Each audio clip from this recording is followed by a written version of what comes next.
60 கோடி செலவு பண்ணி சிஎம் ஸ்டாலின் அவர்கள் இந்த மத்திய கைலாஷ் பிரிட்ஜை திறந்து வச்சாரு. ஆனா இந்த பிரிட்ஜ் தரமற்ற முறையில் இருக்கு அப்படின்னு மக்கள் மத்தியிலே நிறைய குற்றச்சாட்டுகள் எழுந்தது.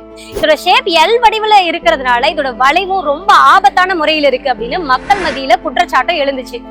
இது சம்பந்தமா பாமக தலைவர் அன்புமணி ராமதாஸ் என்ன சொன்னார்னா, இந்த பிரிட்ஜ்ல நிறைய ஊழல் நடந்திருக்கு, அதை பத்தி விசாரிக்கணும் அப்படின்லாம் சொன்னாரு.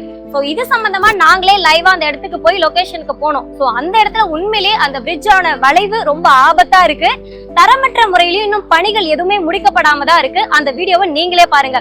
ஒரு பாலம் கட்டுறோம்னா 60 கோடி ரூபாய் செலவு பண்ணி பண்றோம், அது மக்களுக்கு பாதுகாப்பானதா இருக்கணும்னு ஒரு சிஎம் ஸ்டாலின் அவர்களுக்கு தெரியலையா அப்படின்றதான் எங்க கேள்வி.